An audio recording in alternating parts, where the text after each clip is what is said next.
Hey guys, welcome back to the another video. आज की इस वीडियो से हम फिर से स्टार्ट करने जा रहे हैं अपने एग्ज़ाम की तैयारी को। आज हम इस वीडियो में हिंदी को देखने वाले हैं। हिंदी के कुछ मतलब स्टोरीज देखेंगे और कुछ ऐसी चीज़ें देखेंगे जो आपके निबंध से, जो कि आपकी राइटिंग सेक्शन से रिलेटेड है। ठीक है, तो एक बात याद रखना मेरी कि आपको रट्टा मारने की ज़रूरत नहीं है। अगर आप रट्टा मार पाते हो तो बहुत अच्छी बात है, वरना एक दिन में आप इतना ही कर सकते हो कि जब भी राइटिंग के बारे में कुछ आए, ठीक है, या कुछ भी लिखने के बारे में आए, तो उसके अंदर आप इतना ज्ञान भर देना, इतना ज़्यादा उसे डिस्क्रिप्टिव वे में लिख देना, उस पर कोई दिक्कत नहीं होगी, आपको मार्क्स मिल जाएंगे। लेकिन फालतू की चीज़ें नहीं, उसी हिंदी से रिलेटेड लिखना है आपको।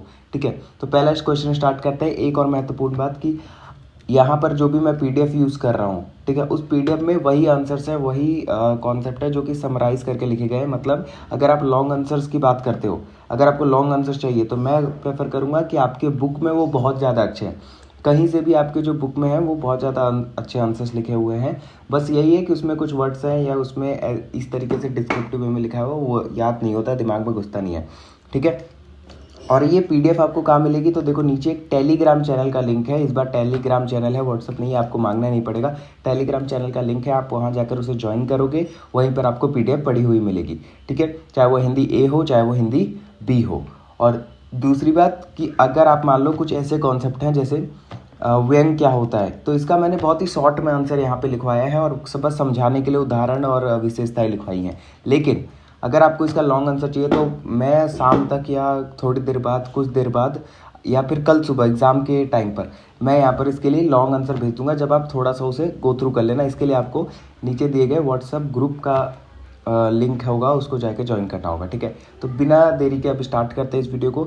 याद रखना मेरी बात फिर से कि जितना आप घुसा सकते हो अपने वर्ड्स को इसमें, उतना आराम से करो। ठीक है, कोई दिक्कत की बात नहीं है। हिंदी कहानी के तत्वों का परिचय स्टार्ट करते हैं पहले क्वेश्चन के साथ। देखो, तत्व का मतलब होता है एलिमेंट्स। जब हम कहानी लिखते हैं, ठीक है, जब हम कहानी लिखते हैं तो किन किन एलिमेंट्स का होना जरूरी है, किन किन एलिमेंट्स का मतलब होने से हमारी कहानी और अच्छी होती है।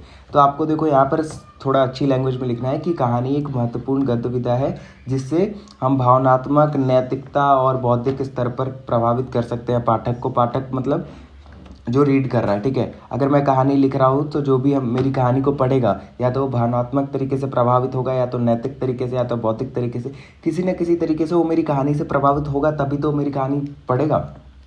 एक सफल कहानी वही होती है जिसमें भावनाएं, घटना और पात्र जीवित हो। ठीक है, और पाठक उससे जुड़ाव महसूस करे, मतलब जिससे वो रिलेटेबल हो। आजकल इंस्टाग्राम पे देख रहे हो कि वही रील ज़्यादा चलती है जो ह्यूमन लाइफ या मतलब लोगों के डे टू डे लाइफ से रिलेट करती है। तो वही यहाँ पे कहने का मतलब है कि वही एक अच्छी कहानी होती है, सफल कहानी होती है, जिसमें भावनाएं हो, घटना का अच्छे से मतलब बताया गया हो, वर्णन दिया हो, पात्र जीवित हो और पाठक उससे जुड़ाव करे। ठीक है, पाठक फिर से बता रहा हूँ, पाठक यहाँ पर रीडर की बात हो रही है।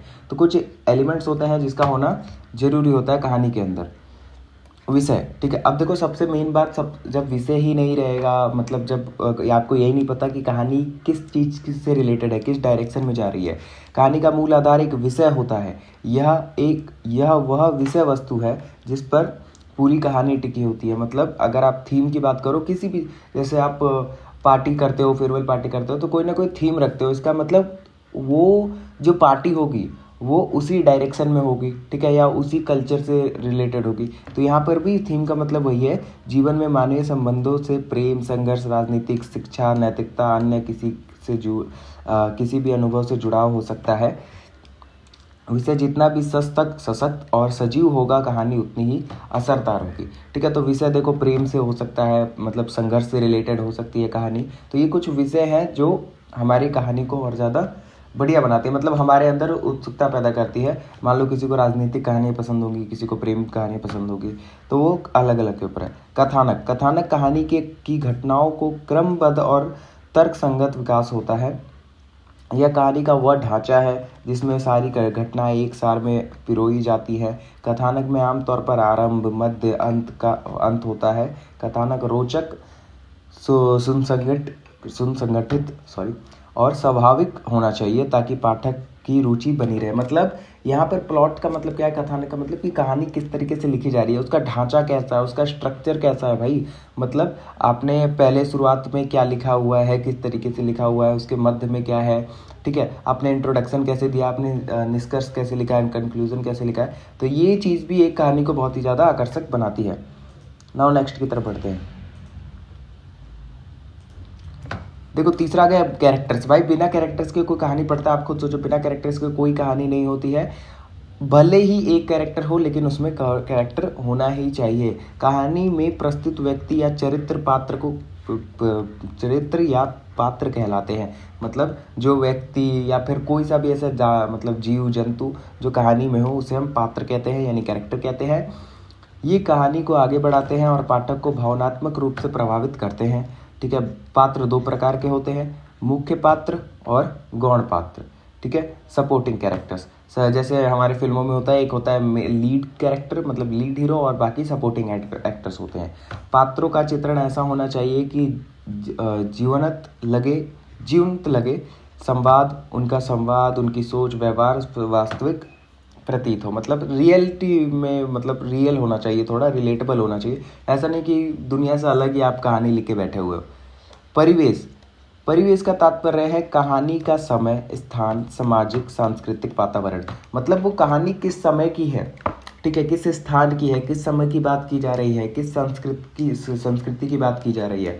यह कहानी को यथार्थता प्रदान करता है। उदाहरण के लिए यदि कहानी ग्रामीण पृष्ठभूमि पर आधारित है तो उसका भाषा शैली, रहन सहन और सोच भी उसी के अनुरूप होना चाहिए। कहने का मतलब ये है, अगर कहीं गांव की कहानी है तो भाई अब गांव जैसे ही लिखोगे ना। ऐसा तो लिखोगे नहीं कि मान लो गांव की कहानी है और गांव में कोई लैम्बोर्गिनी से घूम रहा है, ठीक है, गांव में कोई इंग्लिश में बातें कर रहा है, ठीक है। तो ऐसा नहीं कि गाँव में पढ़े लिखे नहीं होते, बट वहाँ पर जो रहन सहन होता है, वहाँ पर जो भाषा शैली होती है, बोलते हैं लोग एक दूसरे से, वो गाँव की देसी भाषा में ही बोलते हैं। संवाद यानी डायलॉग्स। संवाद पात्रों की सोच, भावनाएं और व्यक्तित्व को उजागर करने का एक माध्यम है, ठीक है, कि पात्र हमारे कहना क्या चाहते हैं स्टोरी में। वो जब डायलॉग ही नहीं लिखोगे तो फिर बता कैसे पाओगे। अच्छे संवाद कहानी को सजीव बनाते हैं और कथा को गति प्रदान करते हैं। संवाद संक्षिप्त, स्वाभाविक और प्रभावशील होने चाहिए, ठीक है। ये सारी चीज़ें मैंने कहा था ना, जितना भी ज्ञान हो उतना डाल देना। स्वाभाविक होना चाहिए, प्रभावशाली होना चाहिए, आकर्षक होना चाहिए, जो भी हो डाल देना। भाषा शैली, लैंग्वेज एंड स्टाइल। अब भाषा शैली तो बहुत इंपॉर्टेंट है कि आप किस लैंग्वेज में लिख रहे हो, क्या टोन है आपका स्टोरी का। भाषा कहानी की आत्मा होती है। हिंदी कहानी में सरल, सहज और प्रभावशील भाषा का प्रयोग किया जाता है।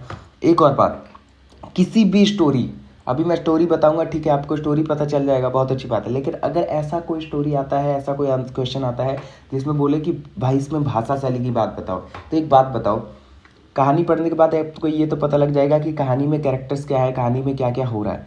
लेकिन अगर भाषा शैली की बात करूँ आंसर लिखने की, तो आप खुद सोचो ना, जब उसकी मतलब जो भी राइटर होंगे, जो भी ऑथर होंगे, उनकी स्टोरी बुक में दी हुई है, तो क्या उन्होंने बहुत ही ज़्यादा रूड वे में लिखा होगा, क्या गाली गलौज की होगी? नहीं ना। तो सरल, यही सब लिख देना, सरल, सहज, प्रभावशील, आकर्षक तरीके से बोला है, ठीक है। जितना ज़्यादा बढ़ा चढ़ा के लॉजिकल चीज़ें लिख सको उतना लिख देना, ठीक है। नाउ दृष्टिकोण, पॉइंट ऑफ व्यू, किस पॉइंट ऑफ व्यू से आप वहाँ पर बात कर रहे हो, ठीक है। यह लेखक का वह नज़रिया होता है जिससे वह कहानी को पाठक के सामने प्रस्तुत करता है, ठीक है। या प्रथम पुरुष मैं, द्वितीय तुम, first person, second person, third person आपने पढ़ा होगा।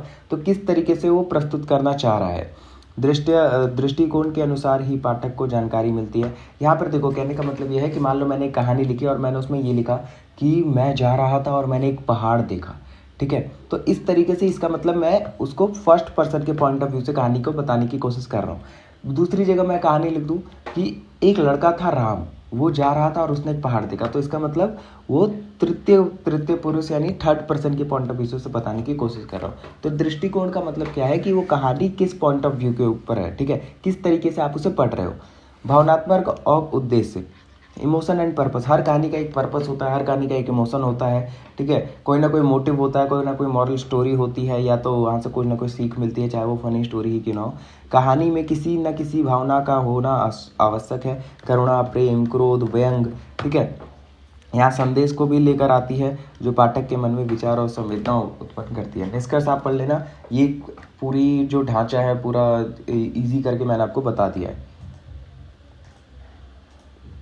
नेक्स्ट, कहानी विधा का सामान्य परिचय दीजिए। सामान्य परिचय देना है, अभी हमने पढ़ा यहाँ पे बता देना है, ठीक है। कुछ प्रमुख विशेषताएं निम्नलिखित, ये सब बता देना। कहानी साहित्य का एक प्रमुख गद्य विधा है, याद ये तो हर चीज में लिख देना, कोई दिक्कत नहीं। जो जीवन की किसी घटना, अनुभव, समस्या संक्षिप्त, रोचक, प्रभावशाली ढंग से प्रस्तुत करती है, ठीक है। यह एक ऐसी रचना होती है जो पाठक को कुछ ही समय में मनोरंजन के साथ साथ भावनात्मक, नैतिक। कहानी के बारे में जो लिख सकते हो यार लिख देना। कहानी का जन्म प्राचीन काल में लोक कथाओं, धार्मिक आख्यानों और कथाओं से हुआ माना जाता है। देखो एक और बात कि मान लो प्राचीन काल, ये वो युग आपको नहीं याद हो रहे तो सीधे सीधे राजा महाराजा पे चला जाओ कि इसकी शुरुआत बहुत साल पहले हो चुकी थी, कई ज़्यादा लेखकों ने अपना योगदान दिया, ठीक है। तो बीच में ऐड कर लो, बीच में ऐड करना सीख जाओ आप, आंसर्स को जितना लंबा हो सके उतना बना के खींच देना। लेकिन आधुनिक कहानी एक विकसित और संपूर्ण साहित्यिक विधा के रूप में 19वीं शताब्दी के उत्तरार्ध में उभरी। भारत में आधुनिक कहानी की शुरुआत प्रेमचंद जैसे महान लेखकों से मानी जाती है, ठीक है। एक और बात कि आपको ये सारी चीज़ें कंट्रोवर्शियल चीज़ें लिखना, मतलब कंट्रोवर्शियल चीज़ें मतलब कि आज की जो नई कहानियां हैं और जो पहले की पुरानी कहानियां होती थी उनमें कई ज़्यादा हमें डिफरेंस देखने को मिलता है, ठीक है। पहले के जो कहानी लेखक होते थे वो शब्दों को पूरा उड़ेल के डाल देते थे अपनी कॉपी में, अपने पन्ने में, ठीक है। उनमें एक भाव होता था, ऐसी चीज़ें लिख देना कहानी से प्रक्रिया, ताकि जो सर चेक कर रहे हो उनको भी लगे कि भाई मतलब बंदा कुछ करके ही मानेगा, मतलब बंदे में ज्ञान बहुत है, ठीक है। कहानी का प्रमुख विशेषताएं निम्नलिखित। संक्षिप्तता, मतलब बिल्कुल डिटेल में, ठीक है। लंबी नहीं होती बट एकदम ऐसी होनी चाहिए जो समझ में आए। और एक और बात यार, मैं बोल रहा हूँ कि ऐड कर देना, ये लिख देना, वो लिख देना, उन लोगों के लिए बोल रहा हूँ जो भाई नहीं पढ़े हैं अभी तक, या एक दिन में बढ़िया मार्क्स लाना चाहते हैं, या एक दिन में निकलना चाहते हैं। ऐसा नहीं है कि आप पढ़ चुके हो तभी मैं आपको फोर्स कर रहा हूँ कि भाई यही लिख कर आना, यही लिख कर आना, और फिर आप बोलो कि ऐसा ऐसा बोला था, ठीक है। कहानी अधिक लंबी नहीं होती, इसमें अनावश्यक विस्तार नहीं होता, मतलब जितना रिलेटेड है कहानी से, जितना इंपॉर्टेंट है उतना लिखो और बताओ कि उसमें इमोशन क्या, बस बात खत्म। एकता, इसमें एक ही मुख्य घटना, विचार एवं भाव होता है जिससे एकता बनी रहती है, मतलब एक ही घटना के बारे में बात की जाती है शुरू से लेकर लास्ट तक, जो मेन पॉइंट होता है, ठीक है। प्रभाव उत्पादकता, ठीक है। हार्ड वर्ड तो यार मैंने भी यूज़ कर लिए पर कोई नहीं। प्रभावकता, अगर प्रोनाउंस गलत किया हो तो उसके लिए सॉरी। कहानी का अंत या घटनाक्रम पाठक पर गहरा प्रभाव डालता है। अभी देखो इस थर्ड वाले पॉइंट को काटना और सीधे सीधे लिख देना प्रभाव डालने योग्य या प्रभावशील, कि प्रभाव डालना मतलब प्रभाव डालना चाहिए, ठीक है। उस घटना का या उस कहानी का कोई ना कोई प्रभाव होना चाहिए, ठीक है। गहरा प्रभाव होना चाहिए पाठक पर, सीधी सीधी बात है। यहाँ इतना हार्ड वर्ड लिखा हुआ है। पात्र चित्रण, बहुत कम पात्र होते हैं, पात्र बहुत कम रखते हैं, लेकिन उनका चित्रण जीवंत और सजीव होता है। लेकिन उनका चित्रण इस तरीके से होता है कि वो हमारे निजी जीवन पे प्रभाव डाल सके, ठीक है। संवाद और भाषा, डायलॉग्स और भाषा का भी ध्यान रखा जाता है। तो देखो मैं चाहता हूँ ना कि मतलब कुछ भी करके ईजी तरीके से हम इसको निपटा दें, ज़्यादा इसे कॉम्प्लेक्स ना बनाए, ठीक है। क्योंकि ऐसे सब्जेक्ट में अगर आप कॉम्प्लेक्सिटी का मतलब कॉम्प्लेक्स बनाओगे तो फिर कॉस्ट अकाउंटिंग, इंटरनेशनल बिजनेस को हटाओ, थ्योरी है, लेकिन कॉस्ट अकाउंटिंग में क्या करोगे, फिर तो उसमें दिक्कत हो जाएगी। तो उस पर ध्यान लगाना है हमको, ये तो बस निकलना है। कहानी के प्रकार, सामाजिक कहानी, प्रेम कहानी, रूढ़िवादी और पौराणिक कहानी, मनोरंजन कहानी, प्रेरणात्मक कहानी। ये मुझे लगता है समझाने की जरूरत नहीं है, निष्कर्ष पढ़ लेना एक बार, ठीक है। अब यार सामाजिक और प्रेम कहानी में आपको बस समझाने बैठूंगा तो फिर क्या ही मतलब रह जाएगा। हिंदी कहानी का विकास यात्रा पर प्रकाश डालिए। विकास यात्रा पर यहाँ पे प्रकाश डालना है। विकास यात्रा अगर आपको याद ना हो तो मैं बता रहा हूँ क्या करना है आपको। देखो विकास यात्रा में आपको युग के बारे में पढ़ाया जाएगा, मतलब ये इन लेखक के युग में ये हुआ था, इनके युग में ये हुआ था, ठीक है। तो आपको याद करने की कोशिश करना है, ठीक है। नहीं होता है तो कुछ लेखक के नाम याद कर लो, उससे रिलेटेड, और फिर उनका ही युग बनाकर, टाइम तो छोड़ ही देना, टाइम इग्नोर करना, उनका ही युग बनाकर फिर नीचे आपको जितना ज्ञान हो सके, ठीक है, जितना हो सके अच्छी चीज़ें वो भर देना, ठीक है। ठीक है। हिंदी कहानी का इतिहास, मैं ये नहीं, देखो नहीं आएगा तब की बात कर रहा हूँ, फिर से बता रहा हूँ मैं आपको, ठीक है। क्योंकि रट्टा मारना, देखो this is not possible for me also, क्योंकि मैं इतना ज़्यादा रट्टा मार सकूँ वो भी इस सब्जेक्ट को, ठीक है, या समझ सकूँ या इतना याद ही कर सकूँ यार, इतना ज़्यादा मेरे से भी नहीं हो पाएगा। और आपसे होता है तो बहुत अच्छी बात है। फिर भी हिंदी कहानी का इतिहास बहुत ही समृद्ध और विविधतापूर्ण है, ठीक है। इसका विकास 20वीं सदी के शुरुआत में हुआ, लेकिन इसकी जड़ें 19वीं सदी में ही देखने को मिलती हैं। मतलब 20वीं सदी के शुरुआत से इसका विकास होना स्टार्ट हुआ, लेकिन ये पता चलता है कि भाई 19वीं सदी में ये विकास मतलब था, ठीक है, ये एग्जिस्ट करता था। तो ये छोटी छोटी लाइन तो आपको याद ही हो जाएंगी। अब भाई इतना भी कंजूसी मत कर देना। हिंदी कहानी में समाज, संस्कृति, राजनीतिक और मानव जीवन के अनेक पक्षों को अपनी अभिव्यक्ति दी है। यहाँ पे देखो, हिंदी कहानी का विकास यात्रा पूछ रहा है, ऊपर की कुछ लाइन उठाना जो हमने ऊपर आंसर पढ़ी कि हिंदी में ये होता है, हिंदी कहानी में ये होता है, उसको भी इसको थोड़ा बड़ा बना के लिख देना, बात खत्म।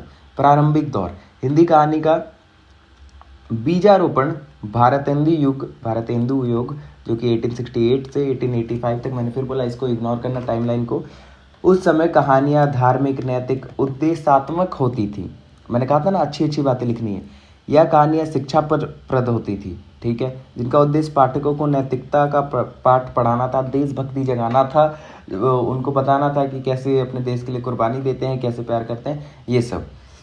इन कहानियों में कल्पना, चमत्कार का प्रभाव अधिक रहता था। अब भाई पिछले के ज़माने में परियों की कहानी सुना देती थी हमारे दादा दादी, ठीक है, तो उस समय के जो लेखक होंगे वो भी तो चमत्कार और कल्पना की बात ज़्यादा करेंगे। लल्लू लाल, हरिश्चंद्र, प्रताप नारायण मिश्र आदि लेखकों ने इस समय के कहानी के बीज बोए, ठीक है, समझ में आया। प्रारंभिक दौर में अब आता है द्विवेदी युग। ये क्या है? इस समय हिंदी कहानी में थोड़ी गंभीरता प्राप्त की। अब देखो, आप जो पहले वाला पॉइंट लिखोगे ना, जो भी पॉइंट लिख रहे हो पर पहले वाले पॉइंट पे आपको अच्छी अच्छी बातें बतानी, फिर दूसरे वाले पॉइंट पे आपको स्टार्ट इस चीज़ से करना है कि इस समय हिंदी फिर थोड़ा डेवलप हुआ, इस समय लोगों ने फिर धीरे धीरे और अच्छी कहानी और हिंदी में बदलाव आने स्टार्ट किए। भाई अब युग बदल रहे तो बदलाव आना स्टार्ट करोगे ना। में यथार्थ सामाजिक जीवन के लिए सामने आने लगे। पंडित माधवराव सप्रे, सॉरी यार अगर ये राव मतलब गलत प्रोनाउंस हो रहा है तो, ठीक है, की कहानी एक टुकड़ी भर मिट्टी की हिंदी की पहली मौलिक कहानी मानी जाती है। ये पहली मौलिक कहानी है, इसे थोड़ा याद कर लेना, थोड़ा जोर लगा के। कौन सी? एक टोकरी भर मिट्टी। इसमें सामाजिक यथार्थ, चरित्र चित्रण और सजीव संवादों की झलक दिखाई देती है। इसके बाद बालकृष्ण भट्ट और रामचंद्र शुक्ल जैसे लेखकों ने भी कहानियाँ लिखी, ठीक है, आया समझ में।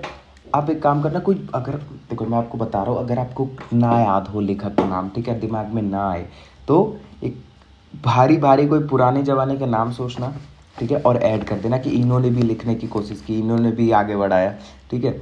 मतलब अब नहीं आ रहा है तो कोई छोड़ के मत आ, मेरा कहने का मतलब ये। प्रेमचंद युग, अब प्रेमचंद जैसे ये लेखकों का नाम नहीं बदलना है, मैं पहले ही बता रहा हूँ, उनका ही नाम बदले फिर बचा क्या।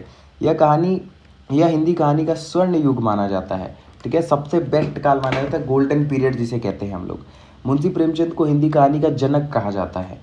उन्होंने कहानियों को ग्रामीण जीवन, किसान, श्रमिक स्त्री, जातिवाद, गरीबी, अन्याय जैसे विषयों से जोड़ा, ठीक है, कहानियों को ऐसे जोड़ा कि मतलब इन सब पे भी लिखा जा सकता है। प्रेमचंद को कहानियाँ जैसे पंच परमेश्वर, बड़े घर की बेटी, कफन, सदगति आदि आज भी बेहद लोकप्रिय है। उन्होंने आज भी यह हमारे बुक में दिया रहता है यार, ठीक है। नाउ नेक्स्ट, प्रगतिवाद युग, ठीक है, प्रगतिवाद युग। इस समय हिंदी कहानी में सामाजिक परिवर्तन और क्रांति की भावना दिखाई दी। लेखक ने शोषण, अन्याय, देखो जिस तरीके से आगे बढ़ता जा रहा है उस तरीके से हमारे पाप बढ़ते जा रहे हैं, उस तरीके से अन्याय, शोषण बढ़ता जा रहा है, तो अब कहानियाँ उस पर भी होंगी। उस समय कहानियाँ उस पर नहीं होती थी, अब कहानी उस पर भी होगी। तो यहाँ पे आप ऐड कर सकते हो कि भाई इस समय पर ज़्यादातर घटनाओं के क्रम के बारे में, देश के बारे में, इन सब चीज़ों के बारे में लिखा जाने लगा, ठीक है। सज्जन सिंह, यशपाल, भीष्म साहनी, ये सब चीज़ें, ये सब राइटर्स लिखते थे। नए कहानी आंदोलन 1950 के दशक में हिंदी कहानी में एक नई दिशा का उदय हुआ, जिसे नई कहानी आंदोलन कहा गया। इसमें व्यक्ति की आंतरिक संवेदनाओं, संघर्षों, मनोवैज्ञानिक पहलुओं पर ध्यान दिया गया। इस दौर में कहानियाँ शहरी जीवन, अस्तित्व, संकट और व्यक्तिगत अनुभव पर आधारित थी। ठीक है, मोहन राकेश, कमलेश्वर, राजेंद्र यादव, कृष्ण सोबती इन आंदोलन में प्रमुख चेहरे रहे। एक बात और, नई कहानियों की, मॉडर्न कहानी को जहाँ भी बात आप लिखना चाहो तो आपको ये लिखना है, ऐसे लिखना कि भाई मतलब ये पहले चमत्कार और कल्पना देखने को मिलती थी, लेकिन अब इस ऐसे कहानियों का ज़्यादा रुचि नहीं रहा लोगों में। अब लोग रिलेटेबल कहानी पढ़ना पसंद करते थे। रिलेटेबल मतलब जो उनकी आम जिंदगी से जुड़ा हो, ऐसे हिंदी लिखने बिल्कुल अच्छी तरीके, रिलेटेबल नहीं लिखना वहाँ। समांतर और दलित साहित्य की भूमिका। 1970 के बाद हिंदी कहानी में विविधता और गहराई और बढ़ी। इस समय दलित, आदिवासी, महिला और हाशिए पर पड़े समुदाय की आवाज़ कहानियों में सुनाई देने लगी। ठीक है, ओम प्रकाश होगा शायद, अच्छा हाँ, ओम प्रकाश वाल्मीकि, सूरजपाल चौहान, उषा प्रियवदा, चित्रा, ये सब लेखक थे जिन्होंने इस समय पे भाग लिया था और कहानी लिखी थी। तो कहने का मतलब ये है, इस वाले में मैं बता रहा हूँ आपको ये लिखना है 1970 के बाद कि जो ऐसे समुदाय थे, ऐसे दलित लोग थे, ऐसे आदिवासी लोग थे, ऐसे महिलाएं थे, ऐसे लोग थे जिन पर शोषण हो रहा था, कुछ भी ऐसा जो संकट से जी रहे थे अपनी व्यक्तिगत रूप से, तो उनकी आवाज़ अब कहानियों में सुनाई देने लगी। वो कहीं ना कहीं उनकी जो मतलब दर्द था, उनका जो मतलब जीवन था, वो कहानियों के माध्यम से लोगों के सामने आने लगा। ठीक है, तो देखो मैं अभी बोलते समय इतनी चीज़ें एक्स्ट्रा लाइन बोल जा रहा हूँ तो वहाँ पर यार सही में इतना ज़्यादा एक्स्ट्रा मैं लिख सकता हूँ, तो आप भी लिख सकते हो। ठीक है, आधुनिक युग। आज के दौर में हिंदी कहानी तकनीक, बाजार, अकेलापन, सूचना युग, सोशल मीडिया, वैश्वीकरण, अलग अलग मतलब बिजनेस कैसे करते हैं, ये सब चीज़ें कहानियों, अब ऐसी कहानियाँ हमारे सामने देखने को मिलती हैं। अब आगे बढ़ते हैं। हिंदी निबंध की विकास यात्रा। भाई हिंदी निबंध के बारे में लिखना है, हिंदी निबंध के बारे में आप नहीं लिख पाओगे। अगर नहीं लिख पाओगे तो क्या बात करते हो यार। हिंदी साहित्य की विधाओं में निबंध एक महत्वपूर्ण लोकप्रिय गद्य विधा है। ठीक है, जिसे गद्य मतलब निबंध को गद्य का सौंदर्य रूप भी कहा गया है। ठीक है, इसमें लेखक अपने विचारों को, अनुभव, भावनाओं और ज्ञान को स्वतंत्र रूप से कलात्मक ढंग से प्रस्तुत करता है। एक सेकंड, मुझे आप कमेंट में बताना कि गद्य विद्या है ये। ठीक है, ये गद्य विधा है, क्योंकि मतलब जो बुक मैंने जिस सर से पढ़ रखा था तो उन्होंने विधा ही बोला था। ठीक है, तो आप मुझे कमेंट में बता देना, I am little bit confused. Hindi निबंध का विकास एक लंबी प्रक्रिया का परिणाम है जो विभिन्न चरणों में गुजर कर आज के स्वरूप में पहुंचा है। ठीक है भाई, बहुत अच्छी बात है। और हिंदी निबंध के बारे में आप जितना हो सके निबंध ही लिख देना हिंदी निबंध के बारे में। ठीक है, बड़ा करके अच्छी तरीके से। एक बात याद रखना, जो मैंने आपको बताया था प्लॉटिंग, अभी ऊपर पढ़ा था ना हमने, कथानक, आंसर में आप वो जितना अच्छा लिखते हो ना, वो बहुत प्रभाव मतलब बहुत ही ज़्यादा अट्रैक्ट करता है एग्जामिनर को। देखो मैं आपको बता रहा हूँ कि भले ही आप मेरे से ब्रिलियंट हो, मान सकते हैं, बिल्कुल आप होंगे भी, बट जो आंसर राइटिंग है वो थोड़ी बढ़िया अच्छी तरीके से आप लिखोगे तो और ज़्यादा बढ़िया मार्क्स मिलेंगे। ठीक है, मैं आपको वैसे नहीं बोल रहा कि आप मतलब ताने वाने नहीं दे रहा, बट आपको समझा रहा हूँ कि यार अच्छी तरीके से लिखना तो ज़्यादा बढ़िया रहता है। ओवर स्मार्ट बनने की कोशिश मत करना कि मतलब लिख के चले आए, पैराग्राफ लिख कर भाग गया। ठीक है, टाइम कम हो वो अलग की बात होती है। निबंध का प्रारंभिक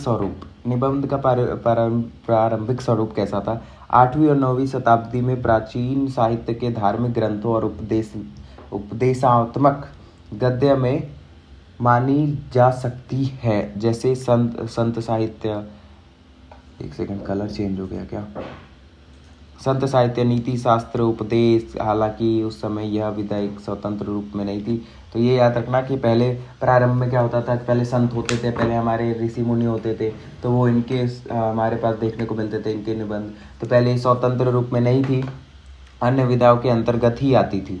ठीक है, पहले निबंध एक अलग टॉपिक नहीं हुआ करता था, पहले किसी और टॉपिक के अंदर ही आता था। आधुनिक हिंदी निबंध का प्रारंभ। हिंदी में स्वतंत्र निबंध लेखन की वास्तविक शुरुआत 19वीं शताब्दी में मानी जाती है। ठीक है, इस समय भारतीय पुनर्जागरण, ठीक है, पुनर्जागरण, समाज सुधार आंदोलन और स्वतंत्रता संग्राम के कारण कई सोच और विचारधाराओं पर उदय हुआ। तो एक बात बताओ यार, जैसे जैसे टॉपिक बदलता जा रहा है, आपने कहीं ना कहीं तो हिस्ट्री पढ़ी होगी।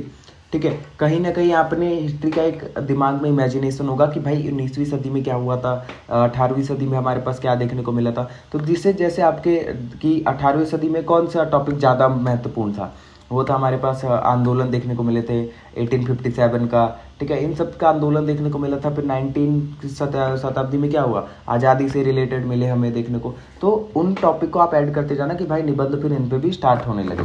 समझ में आया। आरंभिक निबंधकार, ठीक है, भारतेंदु हरिश्चंद्र, बाल मुकुंद गुप्त और प्रेमचंद, ठीक है। ये लोग तो सबसे मेन थे, इनका नाम भूलना नहीं है आपको।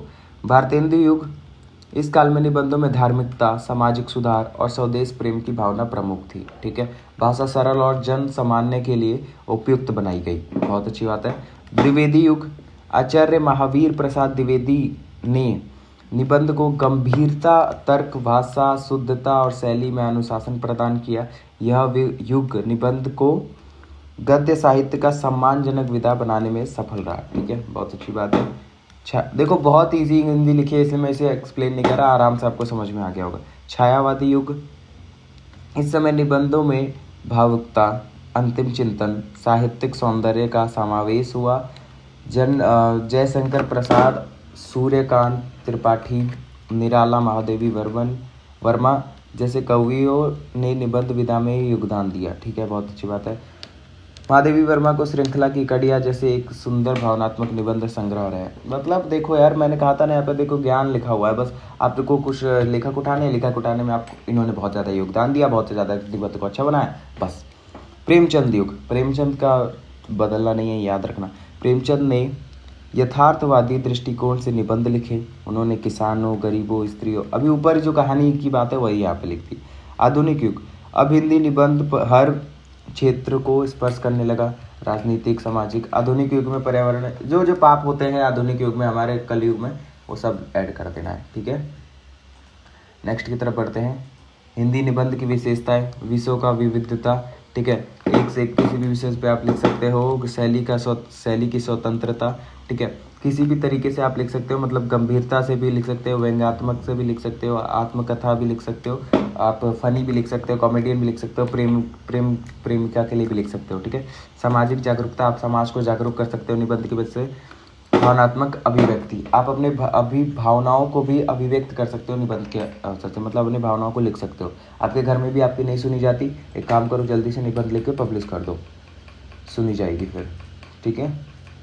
नाउ हिंदी एकांकी विधा का सामान्य परिचय। हिंदी एकांकी, मैंने कहा था ना, कुछ ऐसे इंपॉर्टेंट टॉपिक है जो आपको पढ़ता होना चाहिए। यहाँ भी देखो, स्टोरी तो 2-2 मिनट का काम है, स्टोरी 2-2 मिनट में उड़ाएंगे और वीडियो को ख़त्म करेंगे। अब इसी में टाइम लग रहा है, जो लग रहा है, थोड़ा पेशेंस रखो। अगर नहीं है पेशेंस तो यार थोड़ा फास्ट कर लो वीडियो को, और क्या, पर वीडियो को छोड़ के मत जाना। एकांकी नाटक का एक विशेष संक्षिप्त विधा है, ठीक है, विद्या है, जिसमें एक ही अंक अर्थात एक ही खंड में संपूर्ण नाटक कथा प्रस्तुत की जाती है। यह एक ऐसी साहित्यिक विद्या है जो नाटक की सभी विशेषताओं को समेटते हुए भी संक्षिप्त रूप से प्रस्तुत करती है। हिंदी साहित्य में एकांकी का विशेष स्थान है, क्योंकि यह संदेश, संवेदना, सामाजिक चिंतन को प्रभावशाली। देखो, हिंदी एकांकी का मतलब यहाँ पर हो गया एक तरीके से नाटक जो एक बार में ही खत्म कर दिया जाए, जैसे जो स्टेज पे किया जाता है, जो परफॉर्मेंस की जाती है, तो जो नाटक करके हमें दिखाया जाता है वो हमारी हिंदी एकांकी है, ऐसा कह सकते हो, ठीक है। तो संवेदना, संदेश, सामाजिक चिंतन, ये सब ऐड करना नहीं भूलना है, याद है ना। ज्ञान, एकांकी का अर्थ अब यहाँ पे अच्छे से समझेंगे। एकांकी शब्द 2 भागों से मिलकर बना है, एक अर्थार्थ और एक अर्थार्थ, एक मतलब एक का मतलब एक ही है, तो भाई सबको पता है। और अंक अर्थार्थ अवधि यानी दृश्य, ठीक है। एक दृश्य, इसका मतलब क्या है, एक दृश्य यानी एक टाइम पे हुआ क्या था, एक पॉइंट ऑफ टाइम पे हुआ क्या था, ऐसी कौन सी चीज़ किस पॉइंट ऑफ व्यू से हुई थी। इसका सीधा अर्थ है एक ऐसा नाटक जो केवल एक अंक में ही समाप्त हो जाए, मतलब एक दृश्य में ही समाप्त हो जाए, एक बार में, दोबारा नहीं, मतलब जैसे फिल्मों की तरह होता है, ठीक है। यह एक ऐसी नाट्य रचना है जिसमें सामान्यत एक ही समस्या या भाव पर केंद्रित रखकर कथा को विकसित किया जाता है। इसमें पात्रों की संख्या कम होती है, जितनी पात्रों की संख्या होगी इतनी कन्फ्यूजन बढ़ने के चांसेस होते हैं। स्थान परिवर्तन भी बहुत कम होते हैं। अब एक ही स्टेज पे मान लो हो रहा है, ठीक है। अगर मैं बात करूँ रामायण की, रामलीला की, अगर वो एक ही दिन में कराया जाने लगे तो सोचो वहाँ पर जो स्टेज बने होंगे उसमें जो मान लो राम सेतु का जो सीन चल रहा है, अब अचानक से वहाँ पर लंका का सीन बनाने में कितना ज़्यादा डिफिकल्टी आएगी। तो बहुत ही कम स्थान परिवर्तन होते हैं यहाँ पर, ठीक है। और समय की भी एकता होती है, मतलब समय एक साथ ही, समय मतलब जैसे स्टार्ट हुआ उसके एक साथ ही ख़त्म करा दिया जाता है। हिंदी एकांकी का विकास। हिंदी में एकांकी का आरंभ 20वीं शताब्दी और प्रारंभिक वर्षों में हुआ। आरंभ में यह विद्या नाटक से प्रभावित थी, लेकिन धीरे धीरे इसमें एक अपना स्वतंत्र रूप धारण कर लिया। जैसे समाज में परिवर्तन आया, वैसे वैसे एकांकी भी सामाजिक और राजनीतिक सांस्कृतिक विषयों में समावेश हो गए, ठीक है। ये चीज़ आप पढ़ सकते हो, इसमें ज़्यादा टाइम वेस्ट नहीं करेंगे। एकांकी की विशेषताएं पढ़ लेते हैं, ठीक है। एकांकी का सबसे बड़ा गुण इसकी संक्षिप्तता है, ठीक है। यह एक ही दृश्य में संपूर्ण कथा को प्रस्तुत करता है, ठीक है, अच्छी बात है। केंद्रित कथानक।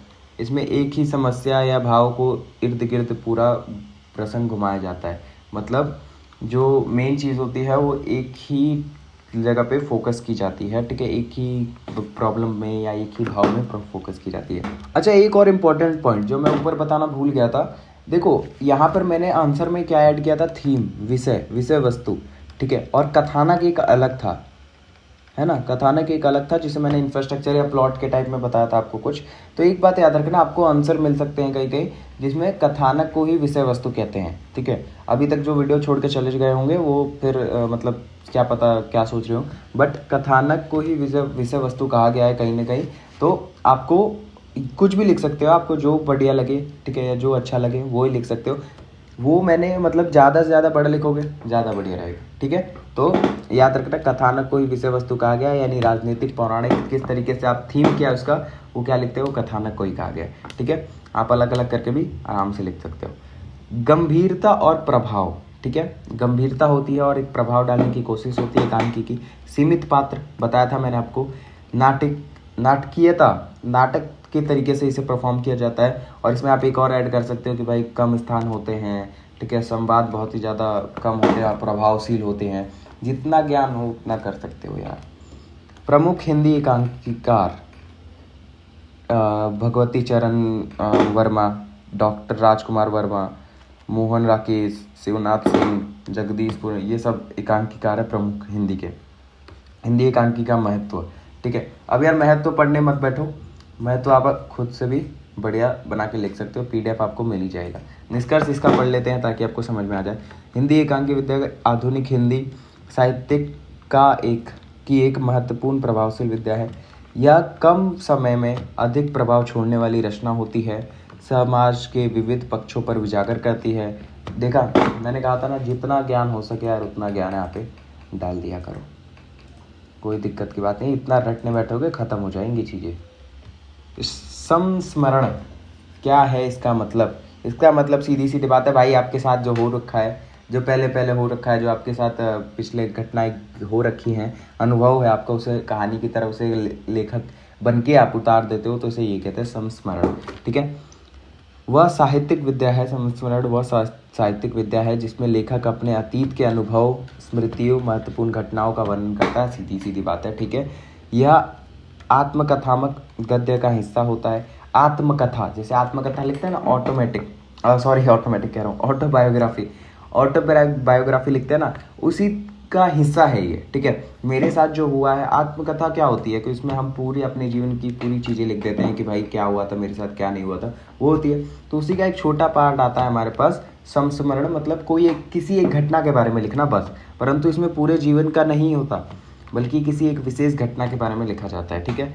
यह इसे थोड़ा अच्छे तरीके से लिख देना। परिचय मतलब इसमें भावनात्मक होती हैं चीज़ें, इसमें लेखक के प्रभाव डालना चाह रहा है कि उसके साथ जो चीज़ें होंगी आपके साथ ना हो, तो थोड़ा ऐड कर देना। विशेषता है, लेखक की व्यक्तिगत दृष्टिकोण और अनुभव प्रमुख होते हैं, ठीक है। भाषा भावनात्मक, आत्मीय और वर्णनात्मक होते हैं। ऐतिहासिक और सामाजिक संदर्भों का भी समावेश हो सकता है, ठीक है। एक से एक यहाँ पर हार्ड वर्ड का यूज़ किया गया है, ठीक है। बताओ यार, सीधी बात है। विशेषताओं में ये लिख देते कि लेखक अपने व्यक्तिगत दृष्टिकोण से कुछ ना कुछ कहना चाहता है, ठीक है। या फिर दूसरा पॉइंट ये लिख सकते थे कि इससे कहीं ज़्यादा समाज में प्रभाव पड़ता है, कुछ भी लिख सकते थे आप, लेकिन यहाँ पर हार्ड का यूज़ किया गया। भावनात्मक ये ठीक है, आत्मीय ये ठीक है, वर्णनात्मक ये ठीक है। उदाहरण, महादेवी वर्मा की मेरा परिवार, महादेवी वर्मा ने जो मेरा परिवार लिखा था, या श्रृंखला की कड़ियाँ, ये उनके पास्ट एक्सपीरियंस के बेसिस पे लिखा था।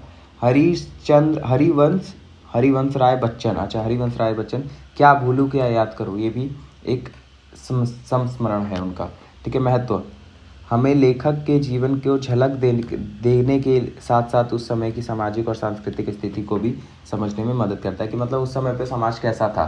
ठीक है। उस समय पे लोगों की सोच कैसी थी, उस समय पे एक पर्टिकुलर रीजन में लोग कैसे रहते थे, उनका रहन सहन क्या था।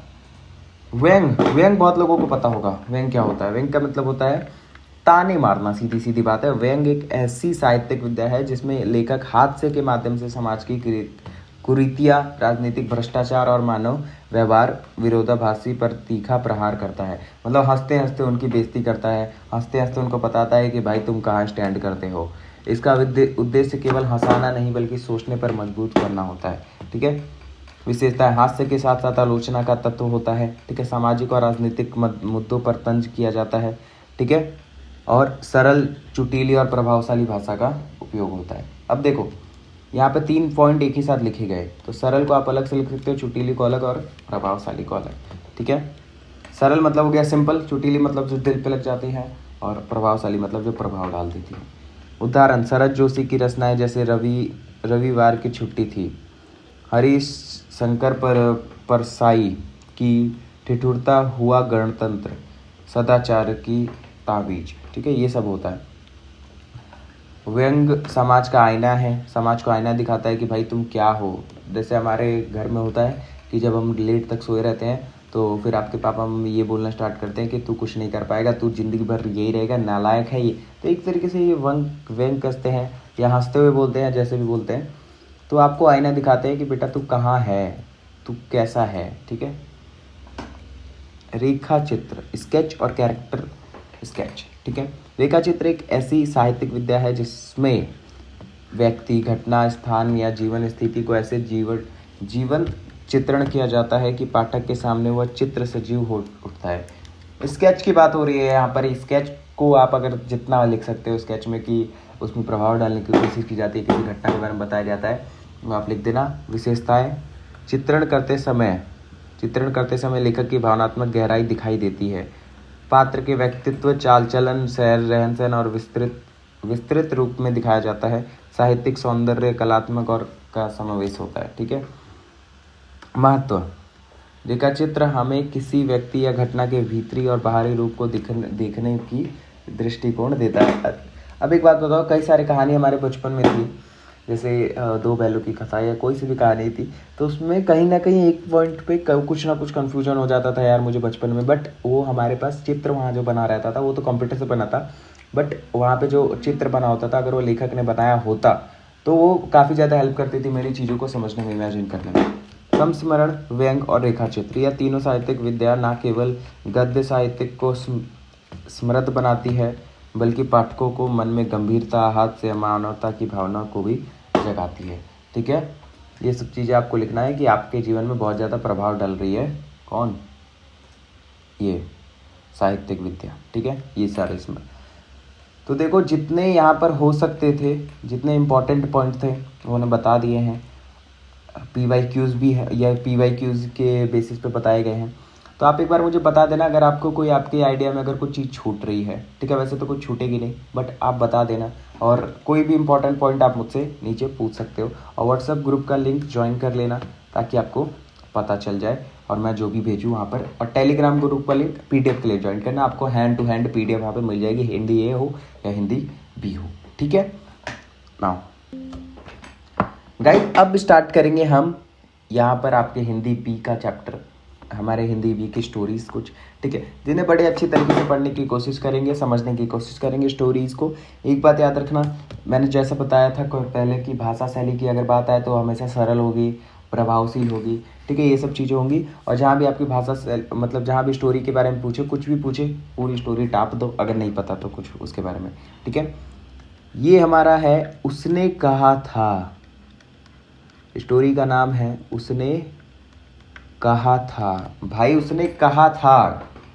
ठीक है। उसने कहा था किसने, अभी हमें पता चलेगा, इसमें पूरा पात्र क्या है सब कुछ पता चलेगा। लहना सिंह कहानी का हीरो है। ध्यान से मेरी बस बातों को सुनना, ठीक है, अच्छी तरीके से। पीडीएफ में आप पढ़ सकते हो कहीं भी। लहना सिंह इसका कहानी का हीरो है। चंद्रधर शर्मा गुलेरी की प्रसिद्ध कहानी उसने कहा था, ये इनके राइटर हैं। चंद्रधर शर्मा गुलेरी का नायक है, ठीक है, हीरो है हमारा लहना सिंह। लहंगा सिंह नहीं है, लहना सिंह है। वह एक पंजाबी सिख सैनिक है, ठीक है, एक पंजाबी सिख सैनिक है जिसका चरित्र त्याग, कर्तव्य और निस्वार्थ प्रेम का प्रतीक बनकर सामने आता है, ठीक है। उसका व्यक्तित्व अत्यंत सरल, भावुक और साहसिक और निष्ठावान होता है। तो सोचो, आप कहने का मतलब यहाँ पे ये है कि बहुत अच्छा व्यक्ति होता है लहना सिंह हमारा, ठीक है। बचपन और मासूम मुलाकात। कहानी शुरू होती है अमृतसर की तंग गलियों से, जहाँ एक 13 साल का लड़का अपने दोस्तों के साथ घूम रहा होता है, जैसे बाकी लोग करते हैं, ठीक है, टायर घुमा रहा होता है। वहाँ उसे एक 12 साल की लड़की मिलती है, 12 साल की लड़की दिखती है जो अपनी माँ के साथ खरीदारी कर रही होती है, ठीक है। लड़का शरारती होता है और लड़की से पूछ बैठता है। तो यहाँ पर देखो, मैंने तो ऐसे डायरेक्ट लिख दिया है समरी समझाने के लिए, बस आपको थोड़ा उसे डिटेल में लिखना है कि भाई वो दुकान पे जाता है, उसकी ओर देखता है, ठीक है, और उसी के मन में उत्सुकता आती है कि उससे पूछूं, ठीक है। तो पहले उससे दोस्ती करता है, लेकिन मैंने यहाँ पे डायरेक्ट लिख दिया, उससे पूछ बैठता है तेरी कुड़माई हो गई। कुड़माई का मतलब होता है सगाई। लड़का उससे पूछता है कि तेरी सगाई हो गई। लड़की शर्मा जाती है, माँ गुस्सा होती है, लेकिन लड़की के चेहरे पर हल्की मुस्कान होती है। यह संवाद लड़की के दिल में छप जाता है और लड़के के दिल में पहली बार प्रेम का अंकुर फूटता है। तो इसे आप थोड़ा डिटेल में लिख सकते हो कि वो दुकान पर जाते हैं, ठीक है, वहाँ पर वो लड़की और उससे दोस्ती होती है।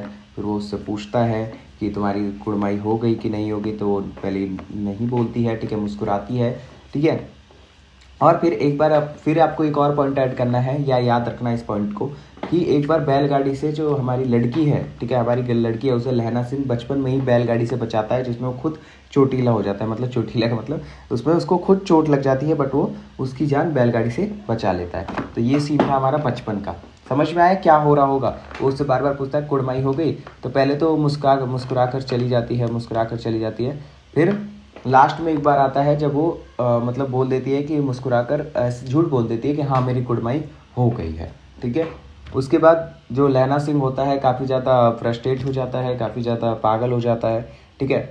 तो ये इस चीज़ को दिखाता है कि वो उसके प्रति आकर्षक था, बट वो उसने झूठ बोल दिया, कुड़माई हो गई, ठीक है। तो ऐसे झूठ बोल दिया, ये सब चीज़ें आपको लिखने की जरूरत नहीं है, आपको बस समरी लिख देनी है, ठीक है। समय का प्रभाव, बचपन से जवान होने तक समय बीत जाता है। अब बात खत्म हो जाती है, यहाँ पे समय बीत जाता है, दोनों बड़े हो जाते हैं। लड़का लहना सिंह अब एक सिख रेजिमेंट का फौजी सिपाही बन चुका है, फौज में जा चुका है लड़का। कि भाई जब ऐसा होता है, जब किसी का दिल टूटता है तो वो ना कहीं ना आईएएस बनता है, नहीं तो फौज में जाता है, सक्सेसफुल हो ही जाता है। वह बहुत बहादुर और ईमानदार और कर्तव्यनिष्ठ होता है, ठीक है। उधर वह लड़की किसी और से शादी कर चुकी होती है। किससे शादी कर चुकी होती है? वो शादी कर चुकी होती है एक सूबेदार से, ठीक है, वो शादी कर चुकी होती है एक सूबेदार से। अब दोनों जिंदगी में अलग दिशा में चल रहे होते हैं, लेकिन लहना सिंह के मन में अभी भी वह बात याद आती है, तेरी कुड़माई हो गई, ठीक है। अभी भी बात लहना सिंह के दिमाग से गई नहीं होती है। नेक्स्ट पढ़ते हैं, युद्ध की भूमि। नेक्स्ट आता है हमारे पास युद्ध की भूमि। प्रथम विश्व युद्ध शुरू हो चुका था, प्रथम विश्व युद्ध चल रहा था, ठीक है। लहना सिंह को ब्रिटिश सेना के साथ फ्रांस भेजा जाता है। मतलब कि ब्रिटिश सेना के लिए हमारी जो इंडियन आर्मी थी उस समय पर, वो लड़ रही थी ब्रिटिश सेना की तरफ से, ठीक है। जहाँ युद्ध चल रहा होता है, वहाँ उसकी मुलाकात एक अफसर से होती है, जो और कोई नहीं बल्कि उस लड़की का पति होता है। देखा, ट्विस्ट आ गया ना, उसी लड़की का पति होता है जो उसका अफसर होता है। एक दिन उस अफसर की पत्नी की तस्वीर देखकर लहना सिंह समझ जाता है कि यह वही लड़की है जिससे उसे बचपन में पूछा था, तेरी कुड़माई हो गई। देखो यहाँ पे तो बड़े शॉर्ट में लिखा हुआ है, मैं आपको थोड़ा डिटेल में बताता हूँ। हाँ देखो, लहना सिंह जो होता है वो क्या करता है, मतलब वो जाता है फ्रांस, ठीक है, और उस वहाँ पे जो उसका अफसर मिलता है वो वही अफसर होता है जो हमारे लड़की का पति बनता है, ठीक है। लहना सिंह को समझ आता है कि उसका प्रेम अधूरा रह गया, ठीक है। मतलब लहना सिंह के मन में कहीं ना कहीं ये बात थी कि कहीं ना कहीं मुझे वो प्रेम मिल जाएगा, लेकिन वह दिल में कोई शिकायत नहीं रखता। अब वह उस लड़की को अपनी प्रेमिका नहीं बल्कि एक सैनिक की पत्नी, एक बच्चे की माँ के रूप में देखता है, ठीक है। अफसर की चिंता, बेटे की देखभाल की जिम्मेदारी। युद्ध के माहौल में अफसर को यह डर सताने लगता है कि वह शहीद ना हो जाए। वह एक लहना सिंह से कहता है, अगर मुझे कुछ हो जाए तो मेरी पत्नी या मेरे बेटे का ख्याल रखना। देखो मैं आपको बताता हूँ यहाँ पर, आप ये देखो कि होता क्या है कि अब लहना सिंह और मतलब सबका युद्ध चल रहा होता है, ठीक है, सबका युद्ध चल रहा होता है। तो जब ये लोग सारे फौजी लोग एक साथ बैठे होते हैं कहीं एक खेत में या फिर एक उस जगह का नाम नहीं आता, बड़ा अजीब सी जगह, वहाँ बैठे होते हैं, ठीक है।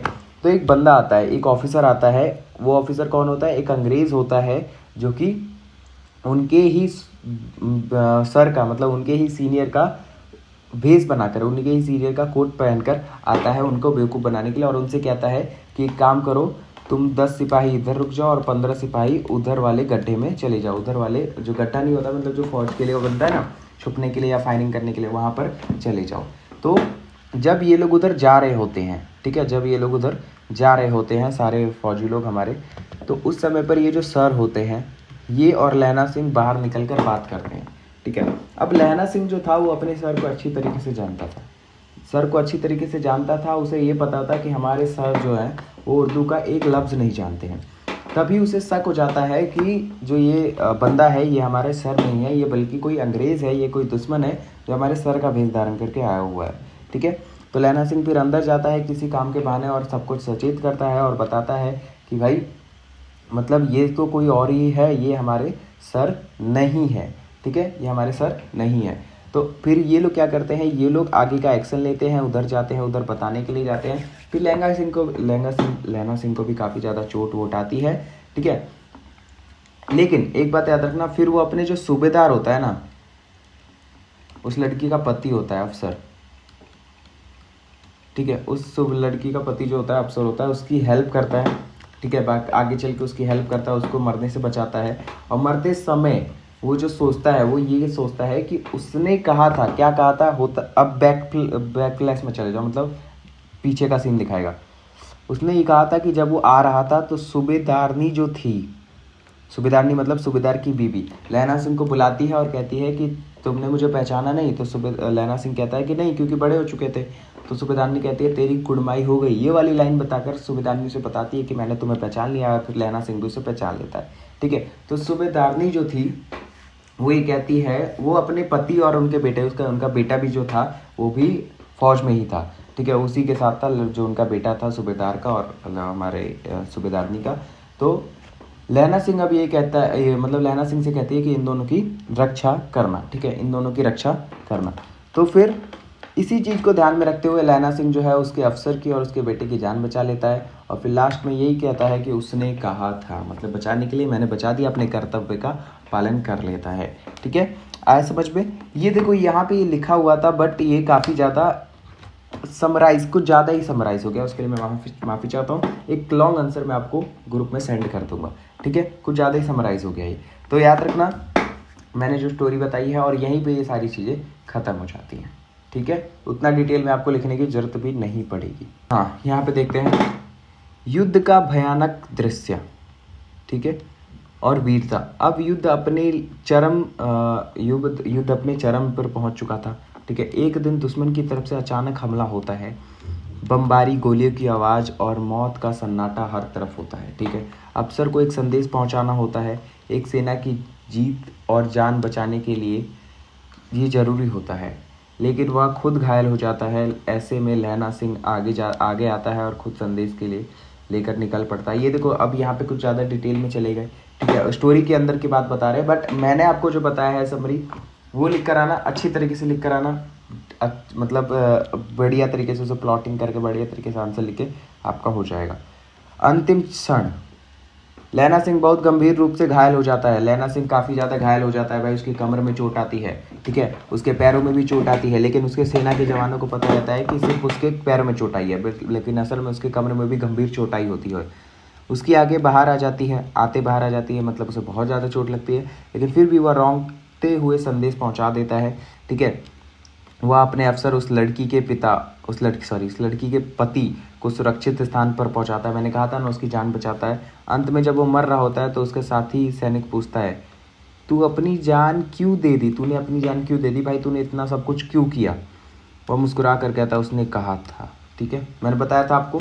तो कहने का मतलब ये है, लहरा सिंह एक बच्चा है जिसने 13 साल का बच्चा है जो 12 साल की लड़की को मिलता है, फिर उससे फ्रेंडशिप होती है, फिर उससे पूछता है कि तेरी गुड़माई हो गई, बार बार पूछता है, हर दिन पूछता है। तो वो मुस्कुरा कर बस मतलब चली जाती है, बस मुस्कुराती है, लेकिन लास्ट में एक दिन वो बोल देती है कि नहीं मेरी कुड़माई, मतलब हाँ मेरी कुड़माई हो गया, और फिर वो चली जाती है।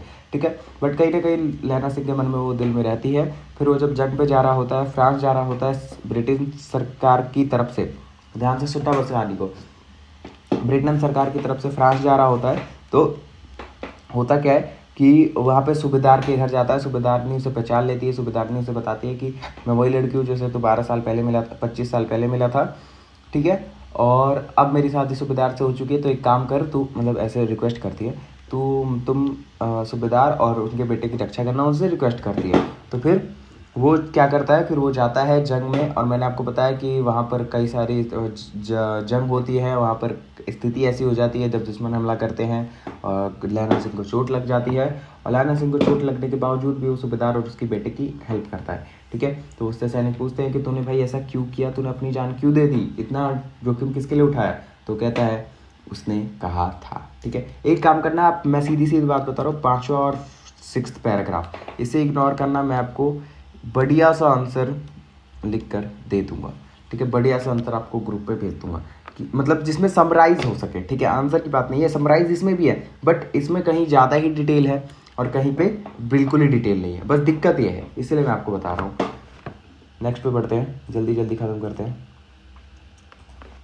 चीफ की दावत, इसमें जो है आपको सिर्फ सुनना है। ठीक है, इसमें सिर्फ आपको सुनना है, ये बहुत इंटरेस्टिंग स्टोरी है।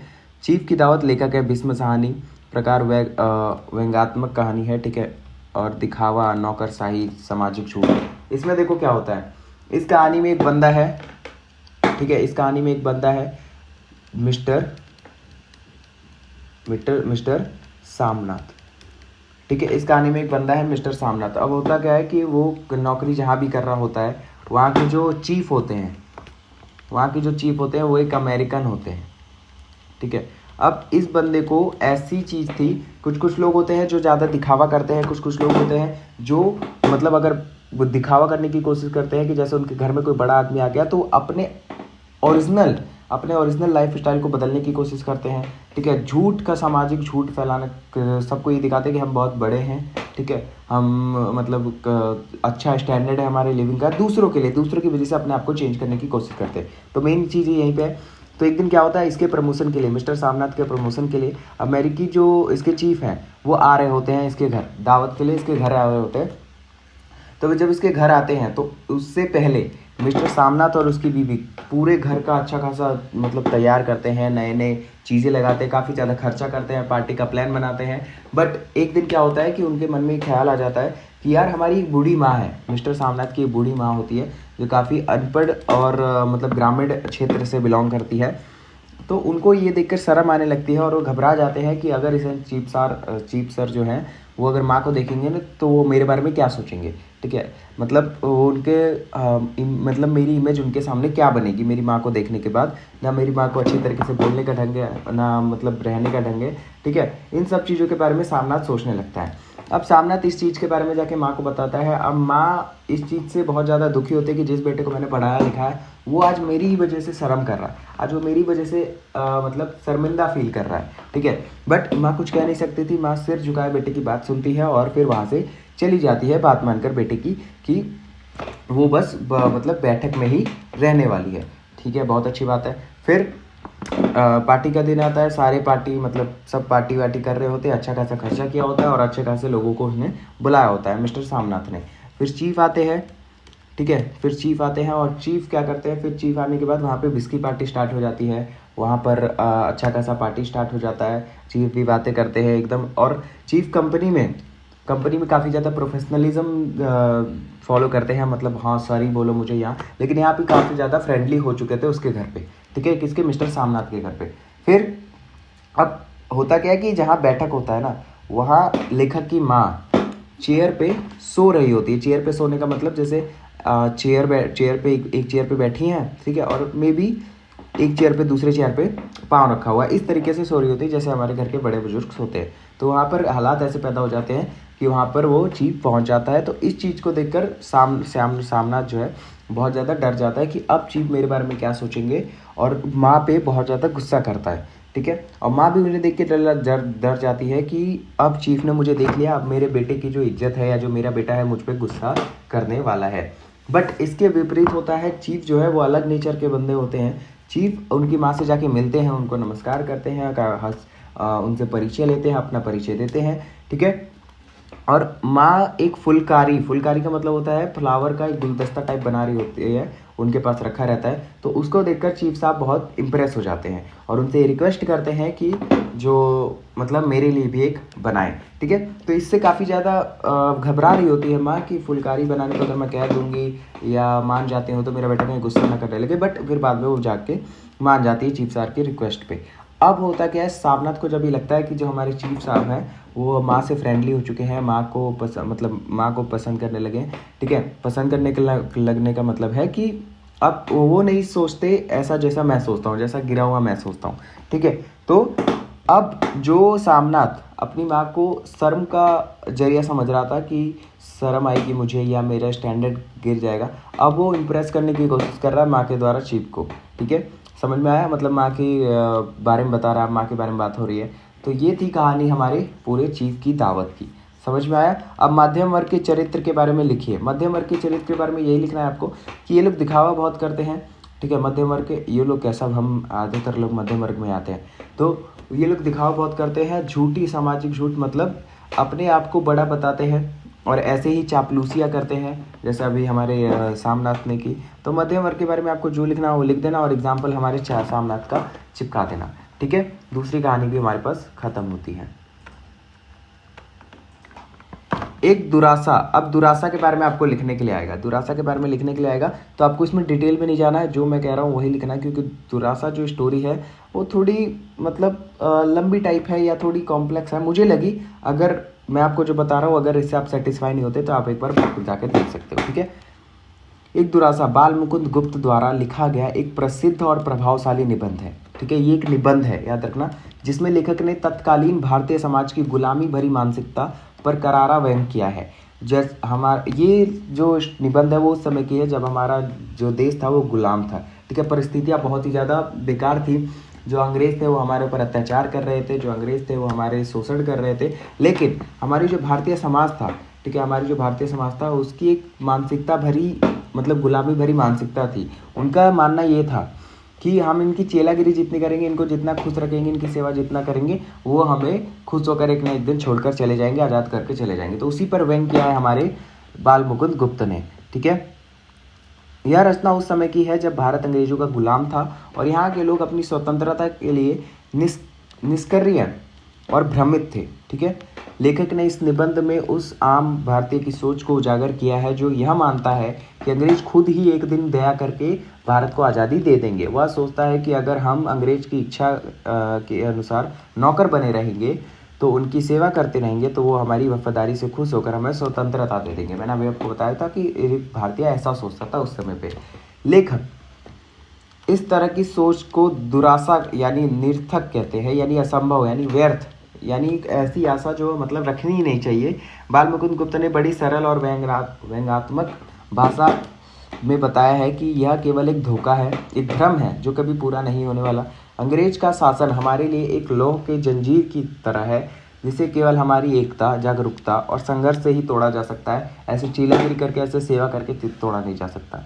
लेखक भारतीयों को यह समझाना चाहते हैं कि हमें दूसरों की कृपा पर नहीं बल्कि अपने आत्मबल और आत्मगौरव और संगठन पर भरोसा करना चाहिए।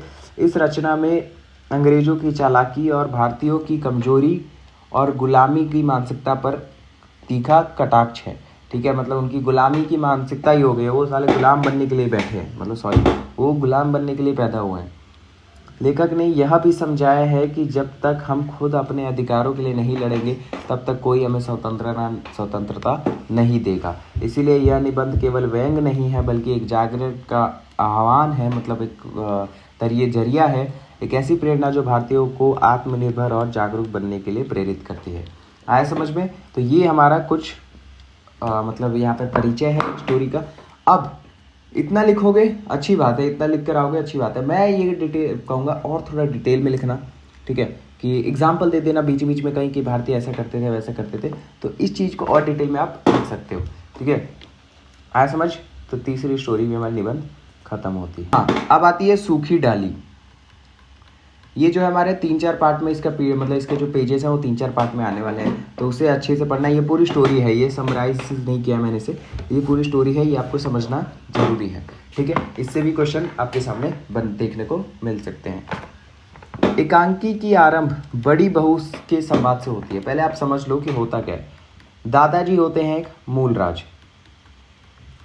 एक दादाजी हैं मूलराज जिसके 3 बेटे हैं, ठीक है, 3 बेटे हैं। बड़ा बेटा जंग में शहीद हो चुका है, ठीक है। उनकी एक बहू है जिसे हम बड़ी बहू कहते हैं, बड़ी भाभी कह सकते हैं, बड़ी भाभी कहते हैं। मंझिला बेटा जिसका नाम करमचंद है, मंझिला बेटा करमचंद है, और उसकी जो बीबी है वो मझली भाभी कहलाती है, ठीक है। यह मझली यानी जो बीच वाले होते हैं, और मझली जो भाभी होती है वो काफ़ी ज़्यादा हंसी मजाक वाली होती है, व्यंग कसने वाली होती है, ठीक है। और एक आता है छोटी भाभी, ठीक है, छोटी भाभी। अभी छोटी भाभी के 2 बेटा बेटी होते हैं, एक इंदु और एक परवेश, ठीक है, इंदु और एक परवेश। अब ये परवेश की एक बीवी होती है जो होती है बेला, जिसे कहानी में छोटी बहू कहा गया है, इसे कहानी में छोटी बहू कहा गया है, ठीक है।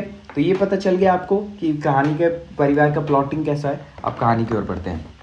एकांकी की आरंभ बड़ी बहू के संवाद से होती है। बड़ी बहू बहुत गुस्से में है। बड़ी बहू के पूछने पर वो बताती, एक सेकंड, बड़ी बहू बहुत गुस्से पे है कि छोटी बहू बेला सामने नहीं मानती। एक सेकंड, यहाँ पर बड़ी बहू नहीं होगा, याद रखना, यहाँ पे होगा इंदु, ठीक है। इंदु बहुत गुस्से में है और बड़ी बहू के पूछने पर वो बताती है कि छोटी बहू बेला अपने मायके के सामने किसी को नहीं मानती, कुछ नहीं मानती, वो हम सबको गवार समझती है, ठीक है, हम सबको अनपढ़ समझती है। कौन? छोटी बहू बेला की बात हो रही है यहाँ पर। आज उसने घर में कई सालों से काम कर रही रजवा को काम से निकाल दिया है। क्या समझे? इंदु आती है बहुत गुस्से में, तो बड़ी बहू से पूछती है, बड़ी बहू कौन? बड़ी भाभी की बात हो रही है कि भाई इतना गुस्से में क्यों हो? तो इंदु बताती है कि ये जो छोटी बहू है ये खुद को ज़्यादा तेज समझती है, ये मतलब अपने सामने हमको कुछ समझती ही नहीं है। आज उसने इतने सालों से काम कर रही रजवा को घर नौकरी से निकाल दिया। जब मैंने उन्हें समझाने की कोशिश की तो वह मुझ पर ही नाराज़ हो गई। वहाँ छोटी भाभी आ जाती है, ठीक है। मतलब अब वो इंदु ने छोटी बहू को समझाने की कोशिश की तो छोटी बहू ने उनसे कह दिया कि आप लोगों को रहने का ढंग नहीं है, आप में ये नहीं है वो नहीं है, उसी को समझाने लगी। अब वहाँ छोटी भाभी भी आ जाती है। छोटी भाभी कौन? छोटी बहू की सास। उसके साथ रोती हुई रजवा भी थी। अब वो रजवा भी आ जाती है वहाँ पर। रजवा छोटी भाभी से कहती है कि माँ जी आप मुझे अपने पास रखिए, मैं आज से उनका कार्य करने नहीं जाऊंगी। उनका मतलब छोटी बहू का। क्योंकि डांट देती है। छोटी भाई रजवा को शांत करने की कोशिश करती है। उसी समय मछली बहू हंसते हुए प्रवेश करती है। मैंने बताया था वो बहुत ज़्यादा व्यंग कसने वाली और हंसने वाली औरत है, ठीक है। वह बताती है कि छोटी बहू ने अपने कमरे का सारा फर्नीचर निकाल कर बाहर रख दिया और परवेश से बोली कि मैं इन टूटी फूटी कुर्सियों को अपने कमरे में नहीं रहने दूंगी, ठीक है। एक मतलब आती है और उसे बताती है कि भाई एक बार पता है क्या हुआ, परवेश के कमरे से आवाज़ आई और मैं गई और देखा कि छोटी बहू ने सारे फर्नीचर को बाहर निकाल कर फेंक दिया और बोला कि मैं इन्हें नहीं रहने दूंगी अपने घर में। परेश ने उसे काफ़ी समझाने का प्रयास किया लेकिन वह नहीं मानी। अंत परेश ही वहाँ से दादाजी के पास चला गया। मछली बहू ने आगे कहा कि छोटी बहू की जुबान बहुत चलती है। छोटी बहू की जुबान बहुत चलती है। इन सब चीज़ों को देखकर छोटी भाभी के मन में ख्याल आया कि यार हमारा परिवार इतना अच्छा है, इतने लोग उसमें अच्छी तरीके से रह रहे हैं, इसमें ये जो फूट डली हुई है कि मतलब सब एक दूसरे से लड़ेंगे, अभी अच्छा नहीं है, नहीं तो परिवार टूट जाएगा। इसके जवाब में वह कहती है कि उसकी जुबान ही जबान चलती है, ज़्यादा चलती होगा। दादाजी ने 4 कपड़े धोने को कहा था और वे गुसल खाने में पड़े रहते। छोटी भाभी, हाँ अब देखो इंदु कहती है कि हाँ भाभी उसकी जुबान बहुत ज़्यादा चलती है, दादाजी ने उन्हें कपड़े धोने को कहा था लेकिन वो अभी तक गीले ही पड़े हुए हैं गुसल खाने में यानी बाथरूम में। छोटे भाभी कपड़े धोने के निर्देश देती हैं। पहला दृश्य समाप्त होता है। ये पहला सीन था, ठीक है, समझ में आया होगा आपका पहला सीन। नेक्स्ट पे चलते हैं दूसरे सीन पे। मझिला लड़का करमचंद दादाजी के पैर दबा रहा होता है। इतने में बाहर बच्चों के द्वारा नल चलाने की आवाज़ आती है। करमचंद उन्हें डांटता है। दादा करमचंद को समझाते हैं कि बच्चों को बरगद की पूरी डाल आंगन में लगा दी है बच्चे ने, लेकिन लाख पानी देने पर भी उसे ससरता यानी उसे बढ़ाया नहीं जा सकता और नहीं बढ़ा पाएगी। ठीक है, वो अगर एक बात बताओ, डाल आप अगर लगा दोगे, पानी देते रहोगे तो पेड़ उग जाएगा नहीं ना।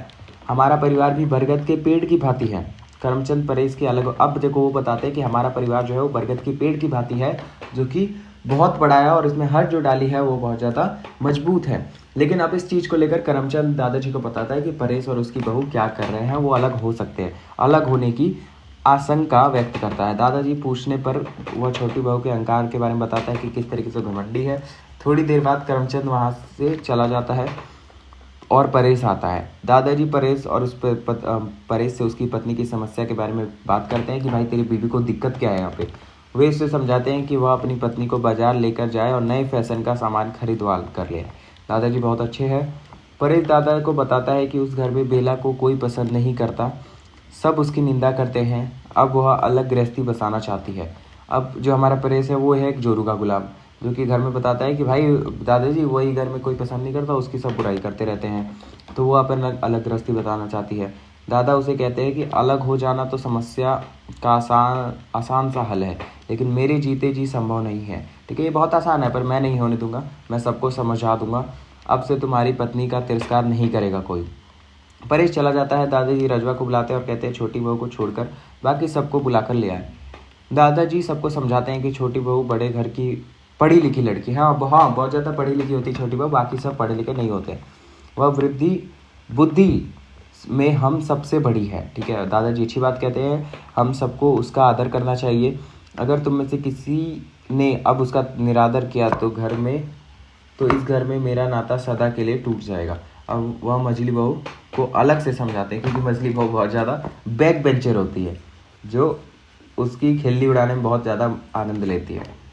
बेला बरामदे में पुस्तक पढ़ रही है। तीसरा सीन, वह अपने आप से कहती है कि पता नहीं कैसे लोग हैं इस घर के, कभी आग जैसे गर्म हो जाते हैं, कभी मोम जैसे कोमल। तभी उसकी सास आती है यानी छोटी भाभी। वह बेला से कहती है कि तुम सही थी, तुम परेश के साथ बाजार जाकर इस रद्दी फर्नीचर के स्थान पर एक नए फर्नीचर ले आओ। बेला के निवेदन करने पर वह बैठती नहीं, कहती है कि तुम बैठो बेटा, मुझे घर के बहुत काम है। मतलब बेला कहती है कि आओ सासू माँ बैठो, लेकिन वो बैठती नहीं, बोलता तुम बैठो, मेरे को घर के बहुत काम है, मैं तुम्हारा समय नष्ट नहीं करना चाहती। मैं तो इसलिए आई थी कि एक बार रजवा को झाड़ना बुहारना सिखा देना, फिर वह गलती नहीं करेगी। मतलब वो कहती है कि रजवा को सिखा दो यार, ऐसे कैसे तुम निकाल रहे हो। छोटी भाभी के चले जाने पर मछली भाभी और बड़ी बहू आते हैं। अब आते हैं गैंगस्टर, और वे भी आकर रजवा की सिफारिश करते हैं। और मछली भाभी कहती है कि मैंने एक अनुभवी नौकरानी खोजने के लिए कह दिया है। बेला बैठने के लिए कहती है, लेकिन वे भी नहीं बैठती। बेला शिकायत करती है कि आप मेरे साथ परायों के जैसा व्यवहार क्यों कर रही हैं। बड़ी बहू चली जाती है। तभी कहे लगते हुए मझली बहू और पारी का प्रवेश होता है। पारो, हाँ यहाँ पे पारो है। वह हंसते हुए अपने पड़ोस में घटित एक घटना की जिक्र करती हैं। तीनों हंस रही होती है। तभी बेला को आते देखकर एकदम चुप हो जाते हैं। बेला आकर हंसने का कारण पूछती है। बेला जवाब ना पाकर चुपचाप चली जाती है। बड़ी और मझली बहू आपस में बात करती हैं कि दादाजी ने हम दोनों को विशेष रूप से सतर्क रहने को कहा है। देखो यहाँ पर कहने का मतलब है, देखो हमारी जो मझली बहू है और एक पारो है, वो हंस रही होती है किसी पड़ोसी की बात करके, चुगली करके। तो वहाँ पे बेला आती है, वो दोनों चुप हो जाते हैं, बोलती क्या हुआ वो नहीं बताते हैं। फिर बड़ी बहू और मझली बहू एक आपस में बात करते हैं कि दादाजी ने हमको ज़्यादा अच्छे से रहने को कहा है।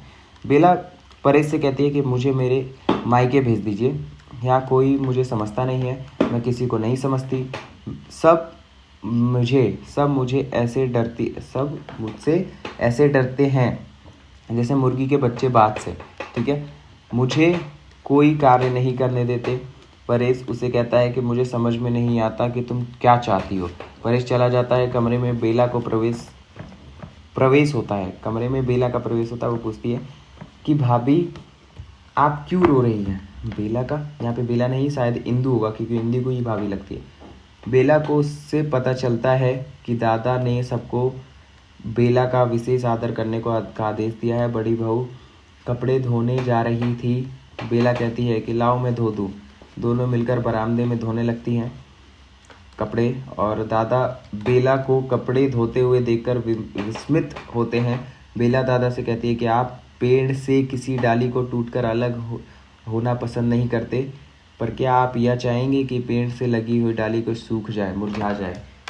देखो यार, यहाँ पर कहने का मतलब ये है, लास्ट में वो दादा से पूछते हैं कि आप ये नहीं चाहते कि पेड़ की गई डाली हमारे जो बरगद जैसी पेड़ की फैमिली है वो अलग हो जाए, तो क्या आप ये चाहेंगे कि मुरझा जाए। मतलब वो अपनी बात करती है कि क्या आप ऐसा चाहेंगे कि मतलब मैं बिल्कुल अकेली पड़ जाऊँ या फिर अकेली हो जाऊँ। तो ये कहानी यहीं पे ख़त्म होती है। ये तो पूरी डिटेल में कहानी लिखी हुई, PDF से पढ़ लेना अगर पढ़ना चाहो तो, ठीक है ना। एक और आएगा, मजदूर और प्रेम की बात आएगी। तो मजदूर और प्रेम वाली कहानी भी काफ़ी ज़्यादा कॉम्प्लेक्स है यार, दिमाग का दही कर देती है। तो यहाँ पर मैं आपको कुछ बताता हूँ। यहाँ पर आप मजदूरों के बारे में जितना लिख सकते हो, मजदूरों गडेरियों के बारे में जितना लिख सकते हो, उतना प्रेम यहाँ पे बरसा देना। सरदार पूरन सिंह द्वारा लिखी गई है लिखित मजदूर और प्रेम में लेखक ने श्रम मेहनत को मानव जीवन का सबसे जरूरी हिस्सा माना जाता है। उन्होंने बताया है कि सच्चा इंसान वही होता है जो ईमानदारी विवेक के साथ काम करे। लेखक के अनुसार कोई भी व्यक्ति अपने काम से नहीं जान पहचाना जाता, मतलब काम से ही पहचाना जाता है, सॉरी, चाहे वो किसान हो, मजदूर हो, मोची हो, कलाकार हो, गडरिया, कोई भी अपने काम से ही पहचाना जाता है। ऐसे मेहनत का लोग अपनी कर्म को ही महान मानते हैं, ना केवल डिग्रियों या पैसों से। लेकिन यह भी कहते हैं कि ईश्वर के सामने ऊंच नीच या जात पात का कोई मतलब नहीं होता, वहाँ केवल सज्जनता और सही मेहनत की कीमत होती है, ठीक है। लेखक ने किसान, मजदूर, चित्रकार जैसे मेहनतकश लोगों के उदाहरण देकर यह समझाया है कि मेहनत करने वाले लोग अपने कर्म को ही धर्म मानते हैं। देखो अब यहाँ पर आपको डिटेल में लिखना होगा तो कैसे लिखोगे, यहाँ पे लिखोगे कि लेखक ने किसान के बारे में क्या बताया होगा। किसान के बारे में कोई क्या बता सकता है कि किसान मेहनत करता है, खेत में हल जोतता है, ठीक है। मजदूर के बारे में क्या बता सकता है कि वो, चित्रकार के बारे में क्या बता सकते हैं, गडेरे के बारे में क्या बता सकते हैं। तो इन सब चीज़ों को आप डिटेल में लिख सकते हो, ठीक है। जैसे किसान नंगे पाँव धूप में खेतों में काम करता है, वैसे ही चित्रकार अपने चित्र में भाव भरता है, और एक मजदूर ईंट गारा उठाकर इमारतें बनाता है, ठीक है। इसे आप थोड़ा डिटेल में लिख दोगे। लेखक ने कि मतलब ऐसा लिख दोगे कि किसान अगर कर्म नहीं करेगा तो उसे फल नहीं मिलेगा, कुछ भी। लेखक ने यह भी कहा है कि आज के समय में कुछ शहरी भ्रष्ट हो चुके हैं, लेकिन फिर भी ईमानदार मजदूर की पहचान, उसका आदर्श आज भी जिंदा है। अगर मनुष्य को अपने जीवन में सच्चा विकास चाहिए तो उसे सच्ची मेहनत और ईमानदारी को अपनाना होगा, तभी उसका जीवन सफल होगा, ठीक है। मजदूरी और प्रेम में इतना सब कुछ आप लिख सकते हो, ठीक है। बिम्बिया, देखो मैं आपको सेंट्रल आइडिया दे रहा हूँ, आपको ही लिखना है यार, आपको ही लिखना है। अगर आप चाहते हो कि आपको आइडिया कहाँ से मिले, तो आपकी बुक से ज़्यादा बेहतर आइडिया कहीं भी नहीं है। अगर आपके पास बुक नहीं है तो आप बढ़िया से बढ़िया मतलब एक ये कहानी पढ़ के जाओ और कहीं जाके एनिमेशन या कहानी में देख सकते हो, और कोई दिक्कत नहीं है। बिम्बिया के बारे में आ सकता है कि बिम्बिया का चरित्र बताइए, या बिम्बिया के बारे में बताइए सामाजिक चरित्र। बिम्बिया एक मेहनती औरत है, याद रखना। बिम्बिया जो है हमारे पास बहुत ही ज़्यादा मेहनती है, ठीक है, और आत्मसमर्पित लड़की है, जिसके लिए अपने परिवार की सेवा करना ही सबसे बड़ा धर्म है। वह गरीब समाज से आती है, काफ़ी ज़्यादा निचले तबके से आती है, ठीक है, जहाँ औरतों की स्थिति बहुत ही दयनीय है, ठीक है। बिम्बिया को कभी भी उसके व्यक्तित्व या भावनाओं के आधार पर नहीं समझा गया। उस पर हमेशा समाज ने थोपा है, कोई ना कोई अपने फैसले थोपे हैं। उसकी मर्जी के बिना उसका विवाह एक अधेड़ उम्र के आदमी से कर दिया गया। उसके बाद उसे केवल तिरस्कार और अपमान ही मिला। वह हमेशा सबकी मदद करती थी, लेकिन उसे कभी भी उसके अच्छे कामों का सम्मान नहीं मिला, ठीक है। ये तो हमारा परिचय है, एक तरीके से ये हमारा परिचय है। अब परिचय में ही आपको चीज़ें पूछनी है कि जिस तरह की पहले होता था तो को कुछ नहीं समझा जाता था, इस तरीके से। तो उन्हीं में से एक बिम्बिया थी। बिम्बिया के साथ समाज ने क्रूरता और की सारी सीमाएं पार कर दी। पहले पति ने उसे जुए में हारकर दांव पर लगा दिया। उसका एक पति था पहले, जो कि मतलब शादी की पहली रात को शराब पी कर आता है और बिम्बिया के साथ काफ़ी ज़्यादा मारपीट करता है। और फिर होता क्या है कि जो उसका पति था उस शराबी के साथ जुआरी भी था, तो उसने अपने दोस्त को जुए में लगा दिया था, सॉरी पत्नी को जुए में लगा दिया था और दोस्त से हार गया था। तो जब दोस्त होता है वो उसकी पत्नी की ओर बढ़ता है, मतलब बिम्बिया की ओर बढ़ता है, तो बिम्बिया उसे चाकू दिखाती है और कहती है मेरे पास मत आना, वरना दोनों को काट के रख दूंगी, ठीक है। फिर वो जाता है उसके पति के पास और वो कहता है कि तेरी बीवी पागल हो गई है, वो ऐसे ऐसे कर रही है, उसको घर से निकाल दे। तो बिम्बिया को घर से निकाल दिया जाता है। वो अपने मायके जाती है। मायके में भी उसका कोई सम्मान नहीं करता, सब उसकी खिल्ली उड़ाते हैं, सब उसका मजाक उड़ाते हैं, ठीक है।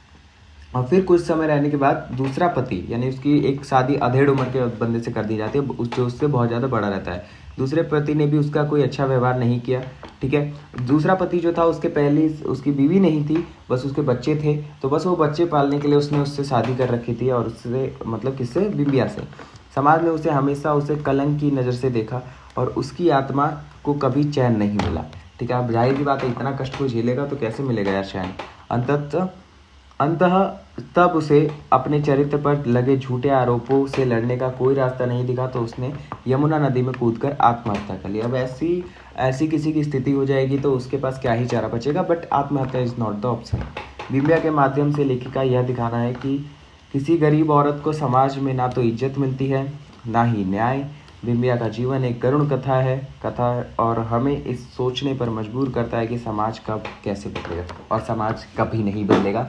समाज नीच लोगों से भरा हुआ है, ये मैं अपनी तरफ से बोल रहा था, ठीक है। तो यहाँ पर हमारी कहानी ख़त्म होती है सारी, ठीक है। अगर कुछ रह रहा हो तो आप मुझे बता सकते हो। वैसे मैं जैसे जैसे अगर कुछ इंपॉर्टेंट लगता है, आपको लगता है, मेरे को लगता है आंसर राइटिंग के लिए इंपॉर्टेंट होगा, मैं ग्रुप में भेज दूंगा, टेंशन की कोई बात नहीं है। इसी के साथ वीडियो समाप्त होती है। जितने PYQs के आंसर थे, जितने भी क्वेश्चन थे जहाँ से क्वेश्चन बन सकते हैं, मैंने आपको बता दिया है, और मैंने कोशिश की है कि आपको ज़्यादा लंबा आंसर याद ना करना पड़े, आप अपने से बनाकर वहाँ पे जाके लिख कर पाओ, टेंशन फ्री हो पाओ, ठीक है। ज़्यादा लंबा आंसर याद करके जाओगे, कुछ नहीं आएगा, कुछ गलत कर दोगे, टेंशन में रहोगे, ठीक है। मिलते हैं नेक्स्ट वीडियो में। और एक काम करना, अपने फ्रेंड सर्कल में शेयर कर देना। इस बार लोगों से ज़्यादा से ज़्यादा सब्सक्राइब करवा के बेल आइकन प्रेस करवाना और लाइक करवाना वीडियो को, ठीक है। मिलते हैं अगली वीडियो में, तब तक के लिए बाय, ठीक है।